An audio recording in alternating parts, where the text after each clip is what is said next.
How you doing, everybody? My name is Dr. Sami Baya. Please welcome back to my YouTube channel. The town of witches in Nigeria. The town of witches in Nigeria. That is the title of this video. Hey, if you are watching this video from Nigeria, from Kenya, from the USA, from Canada, from Australia, from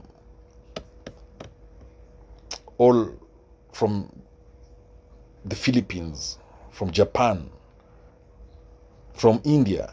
Now, this content is just for your consumption, for entertainment, for information. Now, the town of witches in Nigeria is often referred to as the town of Afuze. Afuze town is the town of witches in Nigeria. It is located in Edo State. However, Arochukwu in Abia State and Benin City, also in Edo State, are sometimes mentioned in folklore and historical contexts involving witchcraft and spiritual practices. If you're watching this video from Nigeria, you understand what I'm saying. That said, one of the most widely discussed places associated with witchcraft, especially in international media, is Akwa Ibom, particularly areas like Eket and Uyo. These regions have gained attention because of concerns related to accusations of witchcraft, particularly involving children and the activities of self-proclaimed prophets or pastors claiming to exorcise spirits. Arochukwu, also known as Arochukwu in Abia State, historically is known for its oracles and spiritual influence in pre-colonial times. Then we have Benin City in Edo State, which is home to rich traditions involving the supernatural and the famous Benin Kingdom's mystical heritage. Then we have Akwa Ibom and Cross River. They are known in recent decades for unfortunate issues around child witchcraft accusations and publicized deliverance activities. The town of witches in Nigeria is Afuze, as we've already discussed. Now, what are the signs of witches? A sign of a witch is unusual physical marks. In early modern Europe, people believed that witches bore witch marks, unusual skin blemishes, or extra nipples, moles. Now, these were thought to be left by the devil or used for circling familiars. Now, another sign of witches is talking to animals. A woman seen whispering to a cat or other animals might be accused of witchcraft. Such animals were considered demonic spirits in animal form, assisting in magical deeds. Another sign of witchcraft, another sign of witches or witchcraft is person having knowledge of herbs. An in-depth knowledge of herbal remedies, especially among women, was often suspicious.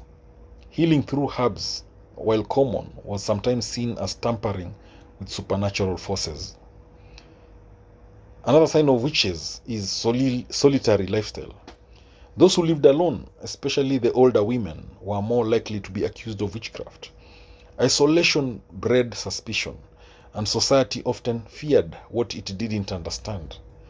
Another sign of witches is sudden misfortunes nearby. If a crop failed, livestock died, or a child fell ill soon after an argument or visit from someone disliked or feared, accusations of witchcraft often followed. Witches were often blamed for storms, droughts, or other unusual weather patterns. Sailors and farmers were particularly wary of those believed to conjure storms. People who behaved eccentrically, spoke in riddles, or had physical features like a lazy eye, limp, or unusual birthmarks might be targeted as witches. Anyone found with books on alchemy, astrology, or strange symbols could be accused of consorting with dark powers. Another sign of witches is dream invasions. Some believed witches could invade dreams, causing nightmares or sleep paralysis. Repeated disturbing dreams were sometimes considered signs of a witch's curse. Midwives, due to their role in childbirth and sometimes in abortions, were also suspected of controlling life and death, powers traditionally associated with witches. So, involvement in midwifery was another sign of witch. Another sign is unnatural lack of prosperity. Individuals who suddenly became wealthy or successful could be accused of making pacts with the devil in exchange for prosperity. There is also the evil eye, a long stare or envious glance that coincided with bad luck was considered a curse. The evil eye was a widespread superstition with those suspected, sometimes labeled witches. Then, the other sign of witches is speaking unknown languages. Speaking in tongues or foreign languages was seen as a sign of demonic possession or witchcraft.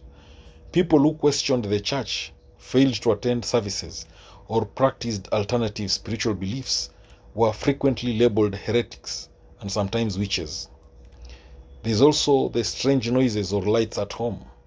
Unusual sounds, unexplained lights, or mysterious activity around someone's house at night were often attributed to witchcraft. If someone suffered injury or misfortune shortly after quarreling with another person, the latter might be blamed for cursing them.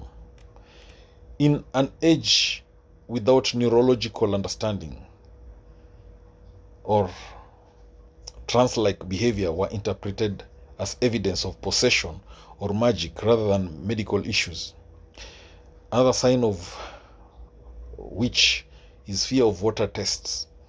Swimming tests were used to identify witches. Accused individuals were thrown into water. Floating indicated guilt because water rejected evil. Sinking suggested innocence. Another sign of witch is confession under torture. Tragically, confessions extracted under torture were used as proof of witchcraft. The signs were circular. Those tortured into admitting guilt reinforced fears of witches. Another sign of a witch is association with other accused witches. Guilt by association was common. Once a person was accused, their friends, family, or even people they were seen speaking with might be next. Thank you for watching this video. I hope you've learned a thing or two. I hope you found the video useful and interesting. Please subscribe to my YouTube channel if you've not done so. Thank you.